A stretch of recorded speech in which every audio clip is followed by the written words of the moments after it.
Hi everyone, this is Shalhevet Schwartz, and this is Gefet, a joint project of Hadran and Yeshivat Drisha.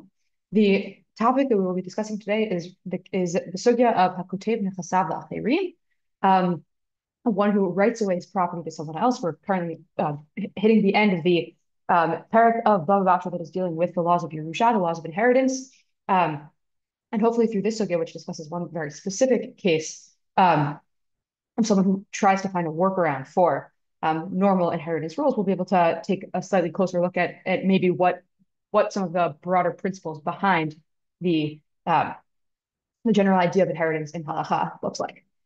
So we're going to start with the Mishnah in Bava Batra, which begins by discussing a case of someone who doesn't want his sons to inherit him and instead writes his property away to somebody else, a friend, a neighbor. And as we know from the Perek more broadly, right, in order to do that in a way that works halakhically, one has to do that within one's own lifetime, right? From the moment that a person dies, then his money is automatically transferred to his sons al pi halakhah. So someone who wants to find a halachic workaround for that inheritance because he doesn't want his sons to inherit, right, writes his property away to somebody else during his lifetime. So, right, we get this Mishnah here, HaKoteiv נכסיו לאחרים והניח את פניו, or someone who writes a property away to somebody else and leaves his children or his sons with nothing. מה שעשה עשוי, אלא אין רוח חכמים נוכחים ממנו. What he has done is done, right? This action, this way of writing off one's property works, but ein ruach chachamim nochai menu, right? He's not considered to be a good guy. The chachamim, right, look down on this person. And then we get a comment at the end, right? Rashba when Shimon ben Gamliel Omer, im lo hayu banav nohagim kishura zachor latov. Right, Rabban Shimon ben Gamliel says that if there's a reason why, for some reason, his sons do not deserve the inheritance, right? If they were not nohagim kishura, if they didn't behave properly, then the father who chooses to write his property away to somebody else is zachor latov, is remembered for good, right? If we're trying to just understand this Mishnah on a kind of basic pshat level, and this right, the Gemara goes into this question later on, right? The question of what is the relationship between the first half of this Mishnah and the second half, the Rabban Shimon ben Gamliel, is a question that we're going to have to ask, right? Is it the case that Rabban Shimon ben Gamliel is coming to be cholek, right, on Tanakama, and to say, right, and that Tanakama would think that even if banav were not nohagim keshura, meaning even if the children were not properly behaved, a person still should not write off his property to another. Or is Rabban Shimon ben Gamliel just coming to offer some kind of qualification that maybe Tanakama would agree with? So that's one question already in the level of Pshat and Mishnah that the Gemara is going to ask. But there's actually another little diuk in the words of the Mishnah that we're going to see in another girsa, right? This is the girsa of the Mishnah that is in Ketav Kaufman that actually gives us another question, right, about what exactly is going on right here in the Mishnah. And this is really a difference of two letters that actually ends up making a difference to the halakhah. This is the girsa of Ketav Kaufman is also the girsa of the Rif. So, right, what the Rif has in Divrei Rabban Shimon ben Gamliel is Rabban Shimon ben Gamliel Omer in lo hayu banav nohagim bo kashura zachor latov, right? If his children did not behave properly towards him, so we're not talking about just someone who decides not to let his children inherit because they were bad people or don't deserve the money in some kind of broader sense, maybe in some ways religiously problematic, outcasts in some other way. But it seems like according to the Rif, and according to this girsa, the הכותב נכסיו לאחרים that Rashbag is talking about is someone who didn't behave properly towards his father, or children who didn't behave properly towards their father, and therefore their father wants to cut them out of the inheritance. Right? This is the girsa of the Rif that it seems like seems to be the girsa of the Rambam as well, which is why the Sma in his commentary on the Shulchan Aruch describes the difference between these girsaot and their actual ramifications lahalakhah. Uvatur lo katav tevat bo shura v'hamachaber ha'etik lishon harambam so perek vav dinachalo dekatev sham gam tevat bo. So right, there's a machloket between the Torah and the Shulchan Aruch about whether or not to put the word bo in when it quotes this halakha. Umashma, and right, what the Sma is telling us right, is the actual, right, is the nafkamina of this question. Right,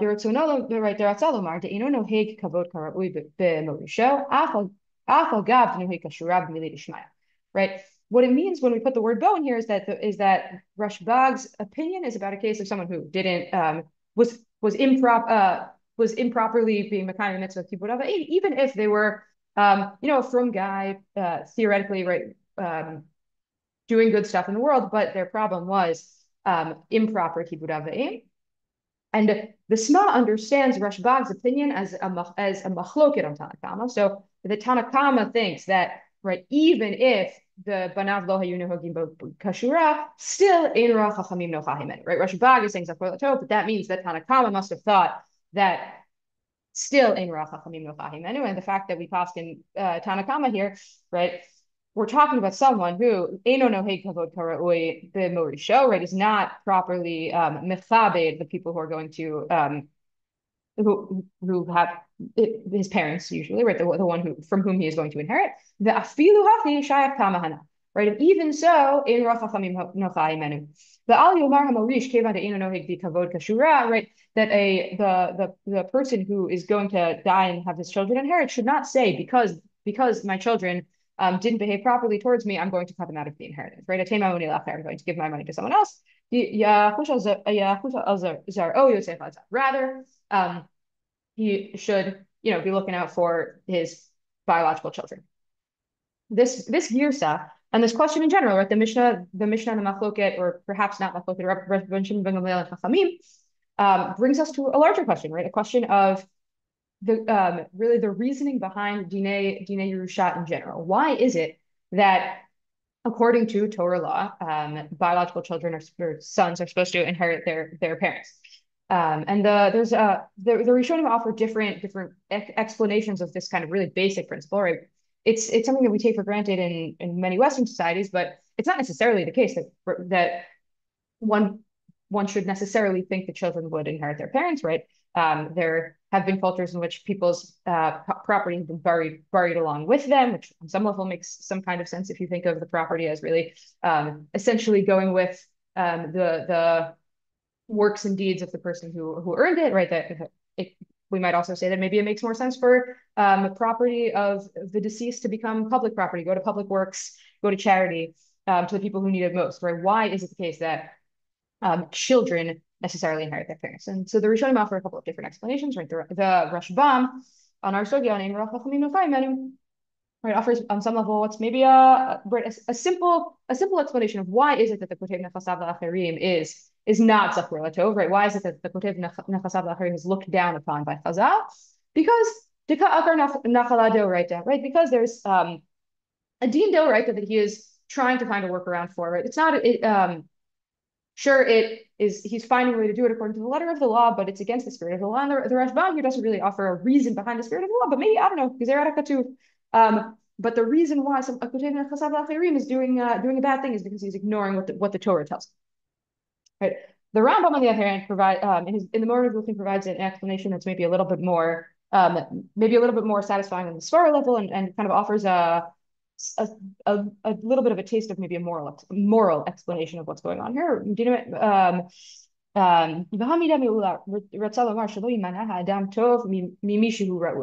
Right, that the reason why it's not good for someone to be Kotev Nechasav L'Acherim is because he's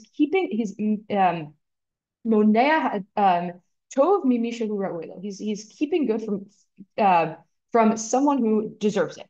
Right, that there is some sense in which a person's children deserve the property of their parents, right? Maybe that's on some level a function of the way our society happens to be structured, but right, maybe there really is something about the connection between parents and children that make it the case that, right, the children are deserving of the money, and because the father is trying to keep that money from him, there's a sort of moral problem with the Kotev Nechasav L'Acherim. The Meiri offers a slightly different tune. Right, the Meiri offers what maybe looks a little bit almost more legal, like of a legalistic explanation, right? That the children are ke'ein muchzakim, right? The children don't currently own the property of their parents, but given the the realities of the world that we live in, where they're it's not just that they deserve the money or the inheritance, but that the inheritance is considered as though it is almost already theirs. And as such, when the father chooses to give the inheritance to somebody else, he is not only like preventing them from getting what they deserve, but almost stealing from them. If they're ke'ein muchazakim, then maybe he's a ke'ein gazlan, right? There's something not quite legal, but almost legalistic about the problem with the Kotev Nechasav L'Achirim. The Maharal offers an explanation that's almost a little bit more essentialist, or trying to kind of get to the nature of things, right? As the Maharal says, is Seder Olam Minagosh Olam. Right, the same that there's something kind of essential about the way that children inherit their parents to kind of the nature of the world and the way that it works. The same way that children are, on some level, some kind of biological extension of their parents, and so too with property, right? If we see property as maybe a natural right, then the fact that children kind of continue on as a continuation of their parents in other ways, biologically and maybe spiritually and essentially in other ways, then theoretically them continuing on the legacy of their parents with regard to property, right? That is also a sort of natural way of the world. And there's something about the Kotev Nechasav L'Achirim that's maybe unnatural or a violation of the natural order of things, right? So just to kind of a quick skira of these different positions, right? Why do children inherit, and what's wrong with the Kotev Nechasav L'Achirim, right? It's a mitzvah. We don't necessarily have to look more deeply into it than that. And the Kotev Nechasav L'Achirim is a religious problem. The Rambam kind of adds almost a moral valence to it. He says that, right, mishu ra'uilo, and the Kotev Nechasav L'Achirim is trying to keep something from someone who deserves it. The Meiri adds the kind of legal dimension or the legalistic dimension, giving the children a sort of muchzakut, a sort of a sense in which they're almost already possessors of the object or of the inheritance. And the Maharal argues that it's really part of that children's inheritance from their parents is part of the natural order of things, the natural way of the world. And the Kotev Nechasav L'Achirim is on some level unnatural, or on some way going against the natural order of things. We're going to return now to our sugya and take a look at a really fascinating machloket between the Rashbam and Tosfot on how to read a sugya, and how to read one story, and how that question trickles down to the question of the relationship between the story that we're going to see in a moment and a story that's going to come immediately after that in the Gemara. So we're returning to the case of Kotev Nechasav L'Achirim. The Gemara is going to bring a braita about a person who tried to do just that, tried to be Kotev Nechasav L'Achirim, and what happened in light of that. In light of that story. Right, so there's a guy whose kids were not nohagim kishura, right? The case that Rashbag says justifies Kotev Nechasav L'Achirim. So the father, what does he do? He writes away all of his property to Yonatan ben Uziel. Ma'aseh Yonatan ben Uziel. So what did Yonatan ben Uziel do? Machar shlish, v'kadish shlish, v'chazir levanav shlish. Right. So he sells a third of it, is makdish a third of it, and gives a third of it back to the children. Ba'alav Shammai b'maklov v'tarmilo. So Shammai comes with his makel and his tarmil. Basically, Shammai is coming to criticize the actions of Yonatan ben Uziel, and as to what exactly his criticism is, that's the machloket. We'll see it in a moment. Amar le, or Amar lo, what did Yonatan ben Uziel respond? Shammai, right? If you can take back what I sold and what I was makdish, then sure, you can take back what I gave back to the kids. It seems like Shammai had some problem with with the money that Yonatan ben Uziel gave to the children of the deceased. And Yonatan ben Uziel's like, look, I did all this other stuff with the money. If you have a problem with that, then you can have a problem with this. But if you don't have a problem with that, you can't have a problem with this. Amar, Shammai responds, Hitiach alai ben Uziel, kind of like Nitzchuni banai, right? That turns out it seems like Yonatan ben Uziel, you convinced me, you were right. I take back my criticism. Now, what exactly was going on in this story? What was the problem that Shammai had with Yonatan ben Uziel? Why was it that he didn't want Yonatan ben Uziel to give the money back to the children? So we're going to see a machloket between Rashbam and Tosfot. So what's Rashbam's explanation of this case? Klomar, right? He's on Maklo v'tar Milo, right? Why was Shammai coming to argue with him? Hitvakeach imo al she'avar divrei hamik. Shenitkavein lateflo aminat she'lo yehenu banav nechasav. Right? Shammai is coming to argue with Yonatan ben Uziel because he thinks that Yonatan ben Uziel was going against the wishes of the deceased. Right? Why was he HaKoteiv Nechasav לאחרים? But the banim were lo hayu nohagim kishura, and therefore he wanted to keep the money away from his kids. And Yonatan ben Uziel is doing exactly what he didn't want. He's giving a third of the money back to his kids. The command Amar leharin נכסיו על מנת שתמכרם לצרפת תהני בדמיהן ולא על מנת שתתנם לבניו. Dikom dan data de halakhah yahiv le the after. Right?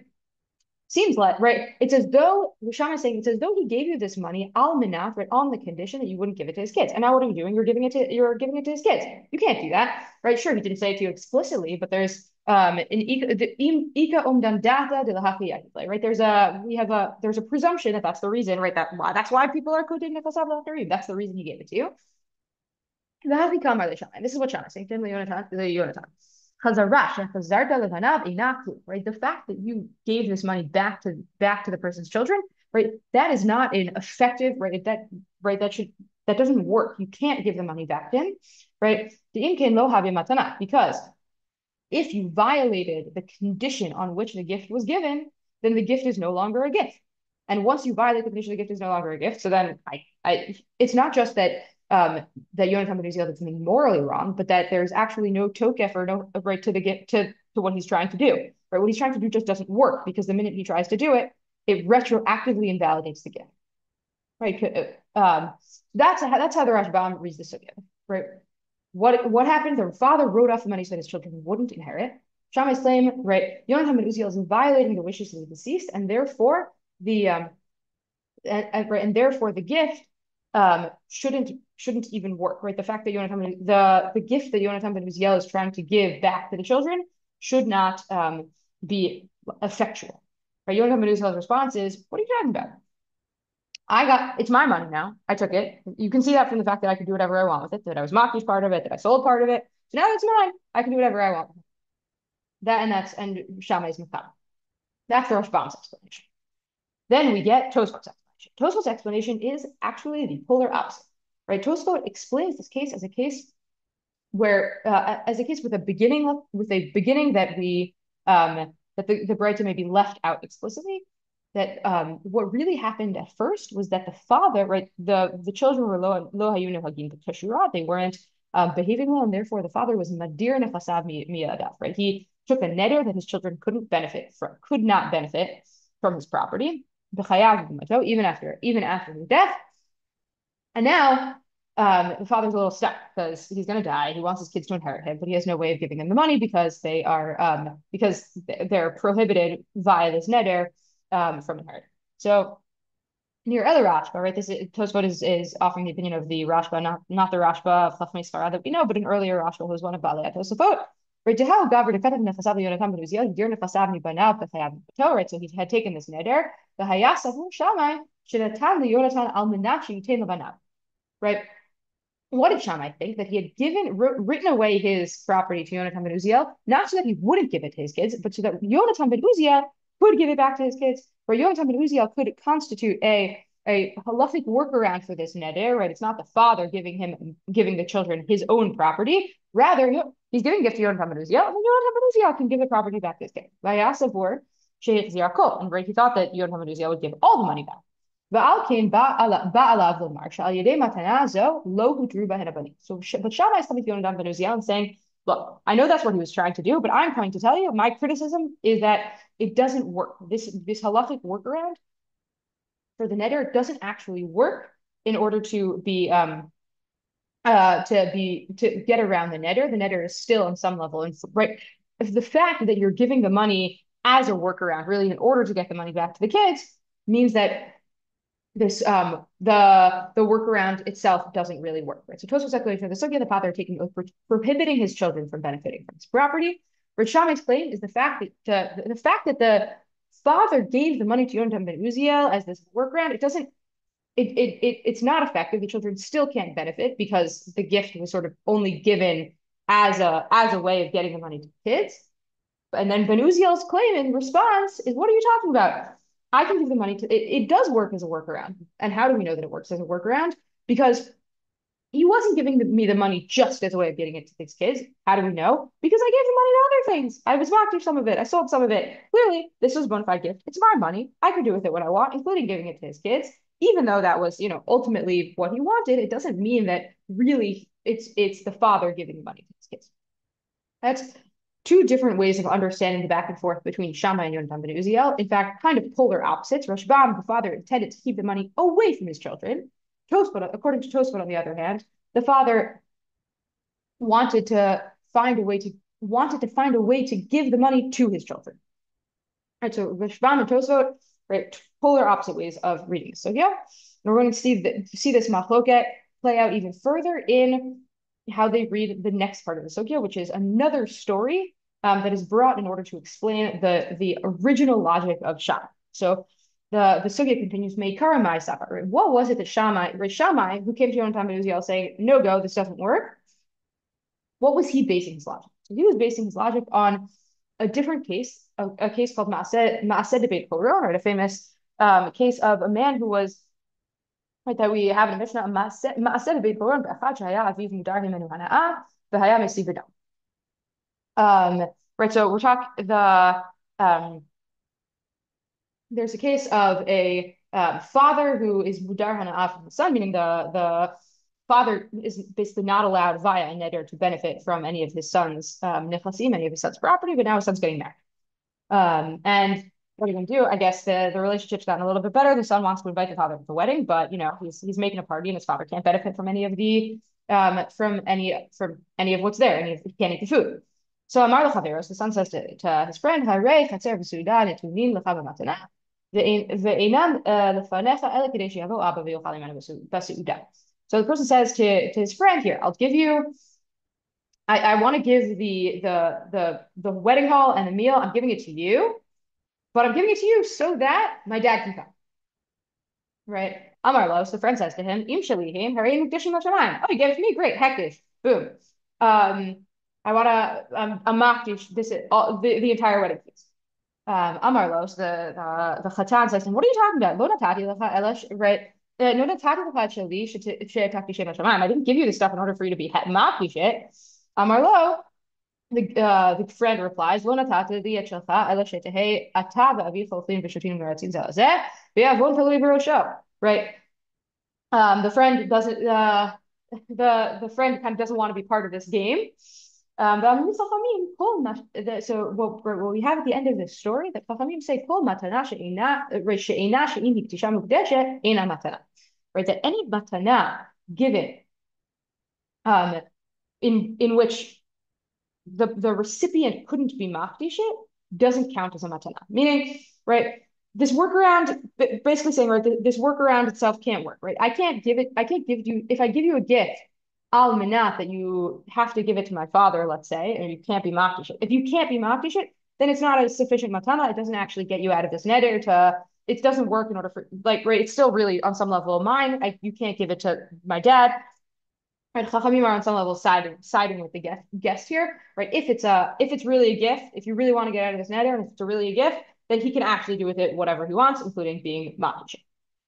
Now, how are the Rashbam and Tosfot going to read this story as an explanation of Shammai's original logic? Right. So let's go back to the Rashbam.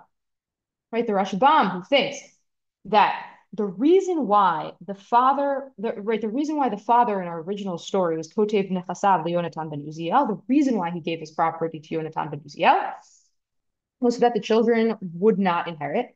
Shammai's problem was that avarta al divrei hamet, right, that you are violating what the deceased wanted to do, and therefore the matana ina matana, right? Which looks on some level exactly like the story in Beit Korah. So how does the Rashbam explain the relationship to the sugya? So Shammai hayato eben maaseh Beit Korah the kama. Amar lo natati lecha et sheli al menat shetakti shem shamayim. Right, the son in the story of maaseh Beit Korah, right, says lo natati lecha et sheli al menat shetakti shem shamayim. I gave you the stuff on a condition. You can't be makdish it. I gave it to you on a condition, and the fact that you tried to be makdish it and doesn't work, meaning if you try to violate my condition, that retroactively invalidates the matana, right? So that's that retroactively invalidates the matana. Al dad hanutain. Right, and here too, in the case of the inheritance, right, the fact that you violated divrei hamet retroactively invalidates the matana. The chazara, and what Yonatan ben Uziel was trying to give back to the kids, eina chazara. Right. What's the parallel in the story? Just like there, the matana b'teilah v'gam ha'hefesh lo nitfas. Right. So what's the parallel of the story? Right. The Yonatan ben Uziel trying to give the money back to the kids is violating da'at hanotain, the same way that in the story of Ma'aseh Beit Choron, right, the recipient of the gift trying to be makdish the gift is violating the intention, the dad hanotain is violating the intention of the person who had given him this gift. And therefore, when we see there was a kind of implicit or explicit condition on the gift, right? What does Shammai think? There was an explicit condition on the gift. He violated it by trying to be makish it in Ma'aseh Beit Choron. Therefore, matana batel, no more matana. So to here, there was an implicit condition on the gift that Yonatan ben Uziel would not give it to his children. There he's going violating it by giving it to his children. Theoretically, the matana should be batel, and therefore the chazara to the children shouldn't work. So that the hekdesh of the mekabel in Ma'aseh Beit Choron is parallel to the chazara of Yonatan ben Uziel. In our case, that's what Shammai originally thinks. Now, what's ben Uziel's response? Mihu lo damu dehatam parish le behed. Right, but it's not actually the same, because what in Ma'aseh Beit Choron the condition was explicit. What did he say? Right, that there was an explicit condition on the gift. Halakhah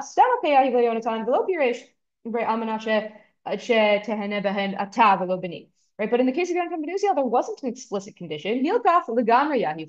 So the gift was a total gift. And how do we know that? Because Yonatan ben Uziel was actually able to do with it whatever he wanted, right? There was no explicit condition on the gift. He gave some of it to Hekdesh, he sold some of it, and yeah, sure, he can do whatever he wants with it. He can give the rest of it back to the kids. Right? So the relationship between the stories, right? Shammai understood Beit Choron as proof that the recipient of the gift can't misuse it, and that trying to misuse a gift with a condition on it renders the gift void. But the stories are actually different, because in Beit Choron there was an explicit condition, so violating the wishes of the person who gave the gift actually voids or nulls the gift itself. Whereas Ben Uziel, there wasn't an explicit condition. He can do with it what he wanted, including violating the implicit wishes of the notate.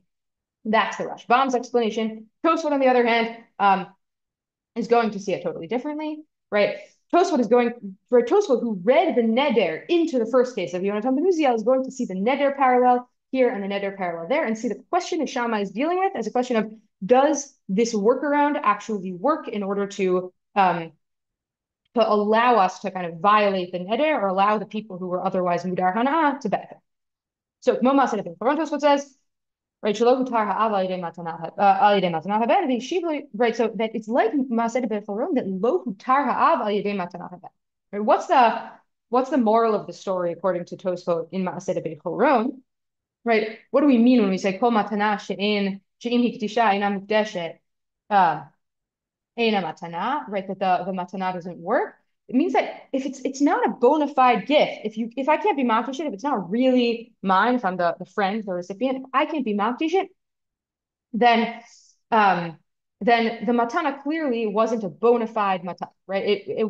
And therefore there's still some kind of connection between the property that was given and the person who gave me the property, aka the son, the host of this wedding, who was Madir Hana from his father, right? Whose father couldn't benefit from him, and therefore it doesn't actually work as a workaround against this neder, right? So that's what Shammai thought. Shammai thought the moral of the Beit Choron story is these conditional, not quite gifts, right? They don't actually work to get you out of this neder. The neder is still in force. Right? Yonatan ben Uziel says, no, it's not actually what you think. Dehatam, right? Because there in Beit Choron, lo hayta matana gmura. It actually wasn't a full matana, and therefore you can't get around the neder, right? Im hekdisha inam deshet, right? The guy tried to be makdish it, and the host of the wedding got all upset about it, right? But here Yonatan ben Uziel is saying, for me, matana gmura, right? I could do whatever I want with it. Uvda, right? We know that I could do that because we saw it, I was makdish part of it. It worked, right? This is the fact that Yonatan ben Uziel was makdish part of it is going to show that this is the kind of matana that imikdesha mukdeshet, and therefore full matana, and therefore I can even violate the neder, right? Therefore the neder is no longer enforced. So, right, the parallel to Yonatan ben Uziel, right? The parallel in the story, right, is that of Yonatan ben Uziel trying to give the money back. Yonatan ben Uziel giving the money back to the kids isn't parallel to the man in Maaseh debate Kol Ron who was makdish the money, right? That's what the Rashbam thought. There, avar divrei hamei to lahachzir the money, and here avar divrei hanotein to be makdish the money. No, the parallel here is the chazara to the man at the wedding who tried to be makdish the property, right? But there it didn't work. It's just like Yonatan ben Uziel trying to be makdish the property, and there it did work. And that shows that it's a bona fide, that there's actually a difference between those cases. It is a bona fide gift, and therefore the as opposed to Maaseh de Foron, where he couldn't offer the food to the father, or that the matana didn't work for those purposes. Here, Yonatan ben Uziel, the matana was a matana gemara, and therefore he could return the money to the children. So, right, the relation between the stories according to Tosfot, Shammai understood Beit Foron's proof that giving property as a kind of conditional gift through a third party doesn't work as a workaround to get you out of the neder. That's what Shammai originally thought. It doesn't work as a workaround. It's conditional, therefore the matana is not a real matana, and it doesn't get you out of this neder. But the stories are actually different because in Beit Foron, because of this explicit condition that we saw, right, the actual conditionality of the gift made it the case that the gift didn't work in order to get you around this neder. But in our case, because the gift itself really wasn't conditional, the raya being that he could be makdish it, right? Then it does work as a workaround, and that was Yonatan ben Uziel's answer. The neder is no longer in effect, and Shammai was makabel. Right, so we see two different reads of the kind of original case, of the original argument between Shammai and Yonatan ben Uziel. Right, for the Rashbam, the father wants to keep the money away from his children. For Tosfot, he wants to find a way to give the money to his children.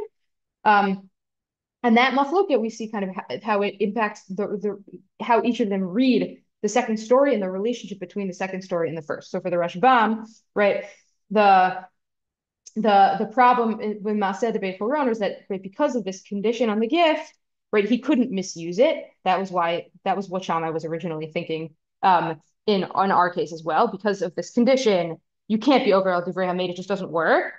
Right? Whereas for Tosfot, the fact that there was a condition on this gift made it not constitute a workaround. Right? The fact that it wasn't really a bona fide gift meant that you couldn't get around the neder.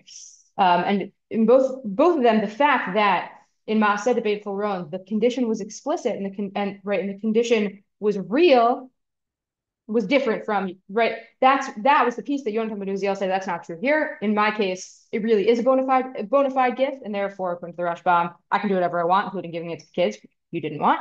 And according to Tosfot, I can do whatever I want, including giving it to the kids, which is ultimately what the father wanted. But the fact that I could do whatever I wanted meant that the neder no longer applies in this case.